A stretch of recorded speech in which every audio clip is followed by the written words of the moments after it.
Hoje, o nosso objetivo é, no mínimo, fascinante. A gente vai pegar aquele emaranhado confuso de letras antigas que todo mundo já viu e transformar isso numa ferramenta super lógica.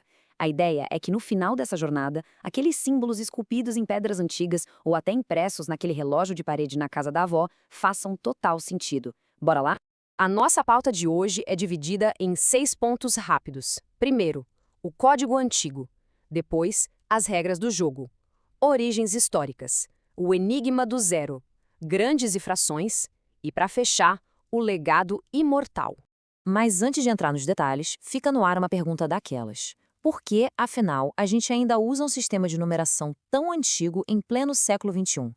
Pensa bem, esses símbolos estão espalhados por todo canto. Relógios clássicos, nomes de séculos, tatuagens, títulos de monarcas. Por que essa matemática de mais de 2000 anos simplesmente se recusa a desaparecer?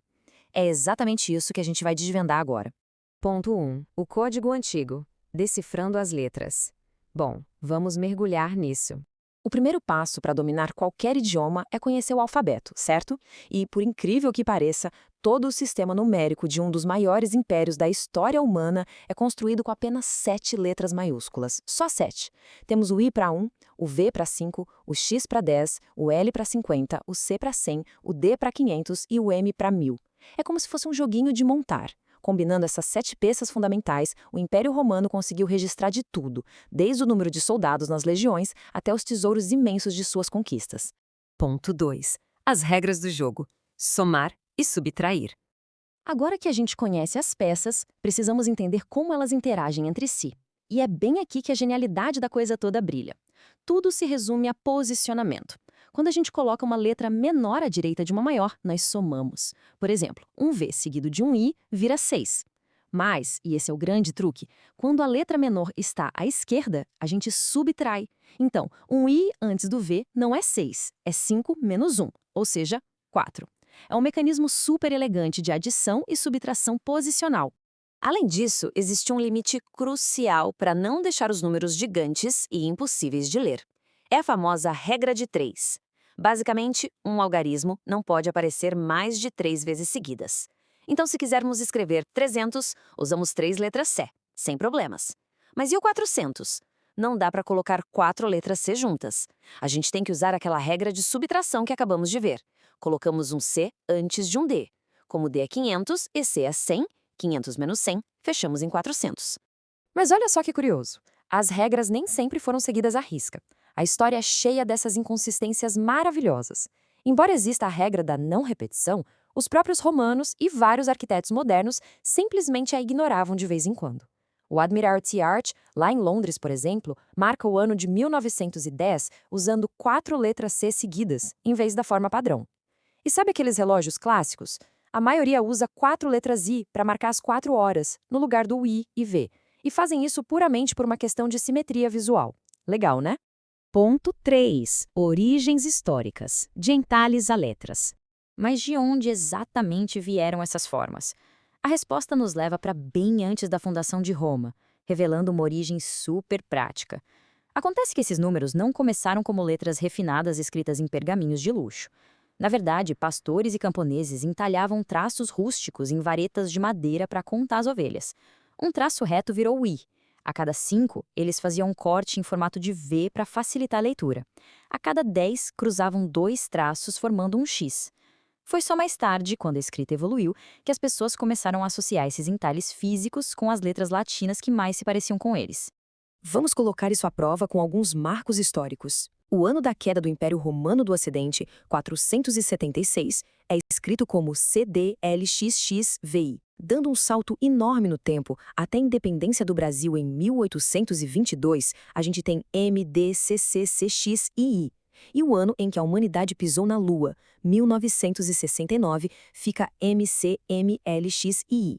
Ver datas tão marcantes representadas pelos mesmos símbolos usados por imperadores dá um peso monumental à nossa própria história.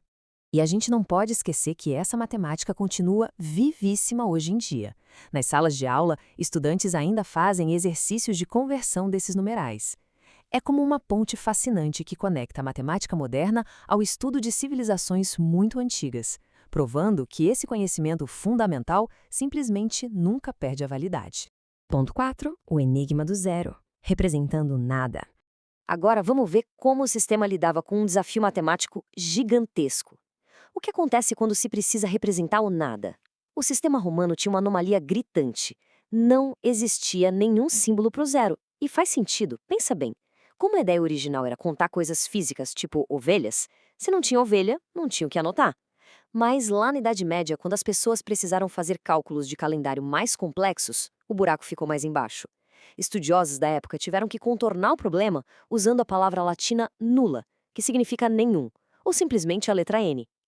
O zero, como a gente entende hoje na matemática, teve que ser importado de outras culturas bem depois.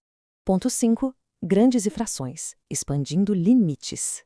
Mas se o zero estava de fora, lidar com frações e números gigantescos era uma necessidade absoluta no dia a dia de um império em expansão. Para partes de um inteiro, os romanos usavam um sistema super inteligente de base 12 que estava amarrado ao dinheiro deles.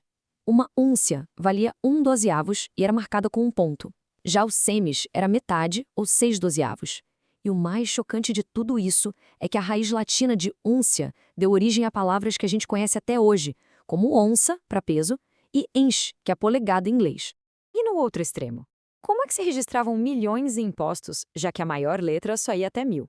Ninguém ia escrever milhares de letras M, né? A solução foi genial, o vínculo. Colocando um simples tracinho horizontal em cima de qualquer numeral, o valor dele era instantaneamente multiplicado por 1000. Então, para um número absurdo como 3.999.000, eles escreviam 3.999 e colocavam essa linha do vínculo cobrindo tudo. Rápido, prático e eficiente. Ponto 6. O legado imortal. A herança romana. Tudo isso nos traz de volta à nossa pergunta do início. O sistema de números normais que a gente usa, o indo-arábico, venceu para a matemática do dia a dia, óbvio. Mas os algarismos romanos ganharam um propósito inabalável de prestígio. Até hoje a gente associa esses símbolos à autoridade. Eles dão nome a papas, como Pio XII, ou reis, como Dom Pedro II. Estão lá nas constituições, marcam capítulos importantes de livros e dão nome aos séculos inteiros da nossa civilização. Eles deixaram de ser só matemática, viraram uma verdadeira tipografia de respeito. E, para amarrar tudo isso, vamos olhar para o nosso futuro próximo. O ano de 2026, por exemplo, vai ser expresso orgulhosamente como MMXXVI. A grande reflexão que fica dessa explicação toda é a seguinte: a tecnologia muda, impérios gigantescos surgem e desaparecem, mas o código lógico criado por pastores da antiguidade continua firme e forte, ditando a linha do tempo da nossa história. Então, da próxima vez que um relógio clássico ou um monumento cruzar o caminho, nada de ver só um monte de letras aleatórias, ok? Existe pura lógica e o peso de milhares de anos de história olhando de volta. E aí, será que a nossa matemática de hoje vai durar tanto tempo assim? Muito obrigado por acompanhar mais essa explicação e até a próxima.